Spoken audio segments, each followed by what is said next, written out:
जो first value है उसे आप कैसे, उस प्रेशर को कहा जाता है सिस्टोलिक प्रेशर कहा जाता है,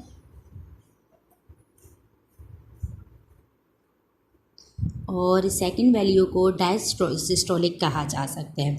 both of these are measured in torr unit, torr units में किए जा सकते हैं। जैसे हमने देखा था कि प्रेशर का यूनिट भी टॉर पॉसिबल है, ठीक है। नॉर्मल प्रेशर का यूनिट भी पास्कल और टॉर में ही हमने उसकी नैनोमीटर उसमें देखे थे ना, तो पीछे जब हमने प्रेशर को डिस्कस किया था तो ब्लड प्रेशर को हम टॉर वैल्यू में यूनिट्स में टॉर यूनिट्स में मेजर कर सकते हैं। नेक्स्ट हमारा क्वेश्चन था what is hypertension.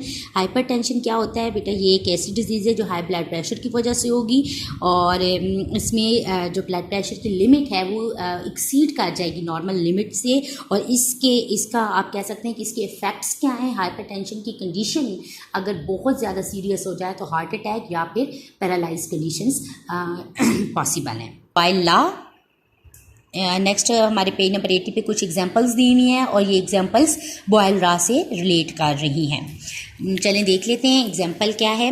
A gas with the volume 350 centimetre cube has a pressure of 650 millimetre of mercury if it's pressure is reduce.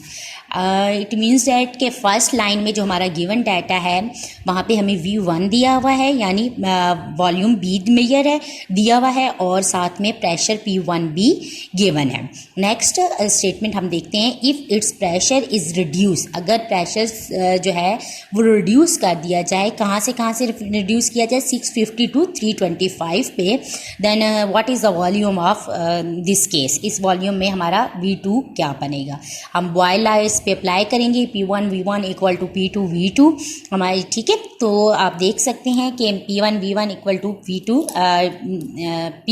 V2 के equivalent आया।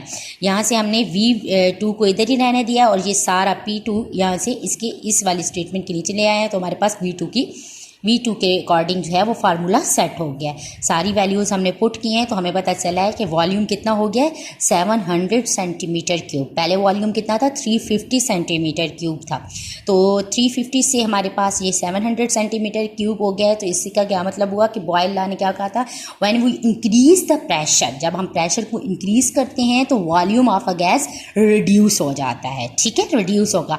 लेकिन जब हम प्रेशर को रिड्यूस करेंगे, हाफ कर देंगे, तो वॉल्यूम ऑफ अ गैस जो है वो क्या करेगा, आपके पास डबल हो जाएगा, ठीक है। क्योंकि इन दोनों के वॉल्यूम और प्रेशर के दरमियान, वॉल्यूम और प्रेशर जो है एक दूसरे के according to boil law volume और प्रेशर आर ईट कर जाए, तो you can say that it is a hypertension condition. The usual criteria for the hypertension is a blood pressure greater than 140/90। इस तरह की लिमिट आ जाएगी। नॉर्मल 120 है, ये 140 हो जाएगा, और 80 की बजाय 90 पे चला जाएगा। यहाँ से स्टार्ट होगा और इससे ऊपर भी जा सकता है। Hypertension increase the level of stress. इसी स्ट्रेस का जितना ज़्यादा स्ट्रेस होगा उतना ज़्यादा ब्लड प्रेशर हो सकता है, ठीक है, स्ट्रेस की वजह से। और वही स्ट्रेस जब हमारे हार्ट पे अटैक करता है तो हार्ट का स्ट्रेस भी इंक्रीज़ कर जाता है, वो भी एक आप कह सकते हैं नॉर्मल से ज़्यादा करना शुरू कर देता है। And on the blood vessels, वही स्ट्रेस जो है आपके हार्ट पे भी अटैक कर रहा होता है और ब्लड वेजल्स भी, जिसकी वजह से जो है वो ब्लड प्रेशर इंक्रीज कर जाता है। This stress increase the chances of heart attack and strokes. और अगर ब्लड प्रेशर बहुत ज़्यादा एक्सीड कर जाता है नॉर्मल लिमिट से, तो इसकी ये कंडीशन हो सकती है, या तो हार्ट अटैक हो सकते हैं, या फिर ये पैरालाइज होना, फालिज वगैरह का अटैक हो सकता है, जिससे जो है वो समटाइम ऐसा होता है कि फिर पैरालाइज कंडीशन आ जाती है, ब्रेन के कुछ पार्ट्स जो हैं वो काम करना छोड़ देती हैं। It is all about the blood pressure. पहले हमने देखा कि ब्लड प्रेशर को हम मेजर कैसे कर सकते हैं। बेटा ब्लड प्रेशर को मेजर किया जा सकता है प्रेशर गेज की हेल्प से। ये मर्करी, इट में भी मर्करी मोनोमीटर भी हो सकता है और अदर डिवाइसेस भी हो सकते हैं। ब्लड प्रेशर को 2 वैल्यूज़ के साथ रिपोर्ट किया जाता है। एक वैल्यू वो होती है जब हार्ट पंप कर रहा होगा, और एक वैल्यू वो होती है जब हार्ट जो है वो रेस्टिंग पोजीशन में होगा, ठीक है। जब रेस्टिंग पोजीशन में होगा तो वैल्यू जो है वो डिक्रीज कर जाएगी, डिक्रीज करके फिर आपके पास दूसरी वैल्यू आ जाएगी। 2 वैल्यूज़ की हेल्प से हम ब्लड प्रेशर को जो है वो क्या कर सकते हैं, आप जो है वो रिपोर्ट कर सकते हैं कि किसी भी नॉर्मल इंसान का ब्लड प्रेशर कितना होगा। 120/80 की लिमिट दी जाती है। जो हमारा पहली इसमें दी हुई है, पहली वैल्यू दी हुई है, फर्स्ट वैल्यू दी हुई है, उसमें जो फर्स्ट वैल्यू है उसे आप कैसे, उस प्रेशर को कहा जाता है सिस्टोलिक प्रेशर कहा जाता है।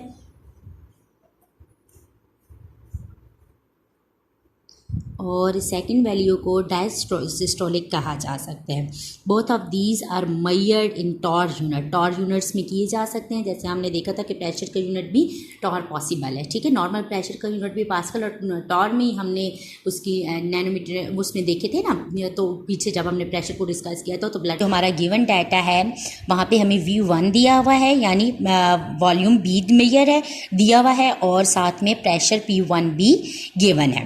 नेक्स्ट स्टेटमेंट हम देखते हैं, if it's pressure is reduce, अगर प्रेशर जो है वो रिड्यूस कर दिया जाए, कहाँ से रिड्यूस किया जाए, 650 to 325 पे, then what is the volume of this case, इस वॉल्यूम में हमारा V2 क्या बनेगा।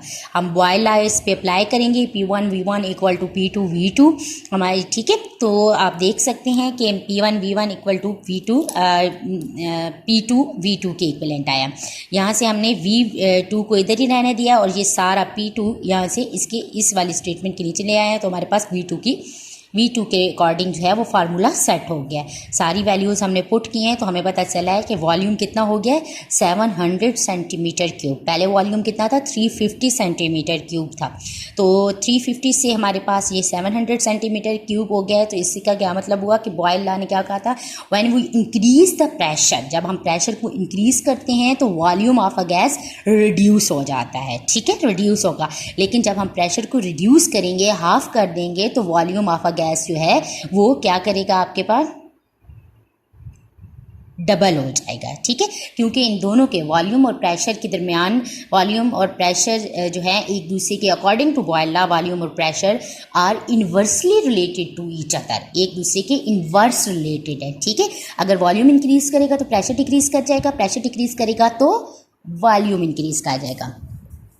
नेक्स्ट है 5.2 में हमारे पास 785 centimetre cube of a gas, यहाँ पे वॉल्यूम दिया हुआ है V1 was enclosed in a container under a pressure of 600 millimetre mercury. ये ऑफ मर्करी दिया हुआ है, यानी इसमें हमारे पास V1 भी दिया हुआ है, P1 भी दिया हुआ है। If the volume is reduce, अगर हम इसमें वॉल्यूम को रिड्यूस कर दें, ऊपर वाले केस में हम लोग क्या रिड्यूस किया जा रहा था, ऊपर वाले केस में प्रेशर को रिड्यूस किया है, सेकंड केस में वॉल्यूम रिड्यूस करके प्रेशर की कंडीशन देखना चाह रहे हैं। V1 हमें 785, P1 हमें जो है 600 millimetre of mercury, and V2 हमें 350 सेंटीमीटर क्यूब, और P2 हमने फाइंड आउट करना है। गिवन डाटा हमें दिया हुआ है, बॉयल लॉ हमने अप्लाई किया, P1 V1 equal to P2 V2, यहाँ से हमने P2, वहाँ से हमने V2 निकाल लिया था, यहाँ से हमने P2 के अकॉर्डिंग फार्मूला सेट किया, सारी वैल्यूज़ पुट करके मल्टीप्लाई डिवीजन की, तो हमें पता चला कि प्रेशर 1.77 एटमॉस्फेयर। अगर एटमॉस्फेरिक में चेंज करना चाह रहे हैं तो जो वैल्यू आती है उसे मिलीमीटर। नेक्स्ट है 5.2 में हमारे पास 785 centimetre cube of a gas, यहाँ पे वॉल्यूम दिया हुआ है V1 was enclosed in a container under a pressure of 600 millimetre mercury. ये ऑफ मर्करी दिया हुआ है, यानी इसमें हमारे पास V1 भी दिया हुआ है, P1 भी दिया हुआ है।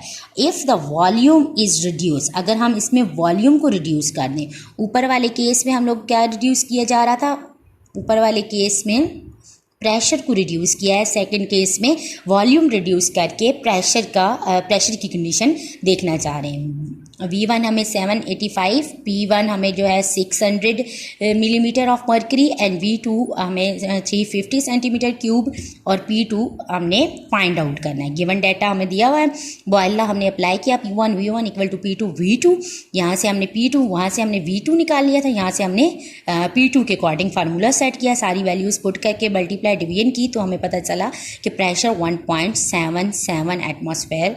अगर एटमॉस्फेरिक में चेंज करना चाह रहे हैं तो जो वैल्यू आती है उसे मिलीमीटर ऑफ मर्करी में जो वैल्यू आ रही है उसे हम जो है 760 पे डिवाइड करके एटमॉस्फेरिक कंडीशन में कन्वर्ट कर सकते हैं, एटमॉस्फेरिक यूनिट्स में कन्वर्ट कर सकते हैं। तो आप देख सकते हैं कि यहाँ पे प्रेशर जो है वो कितना है 1345.7 है, 1345.7 प्रेशर आया है। पहले हमारा प्रेशर कितना था, P1 600 था, 600 प्रेशर है। देन वॉल्यूम को हमने जब रिड्यूस किया तो प्रेशर इंक्रीज कर गया। ठीक है, इस कंडीशन से हमने क्या कंक्लूजन निकाला कि pressure is increase by decreasing the volume.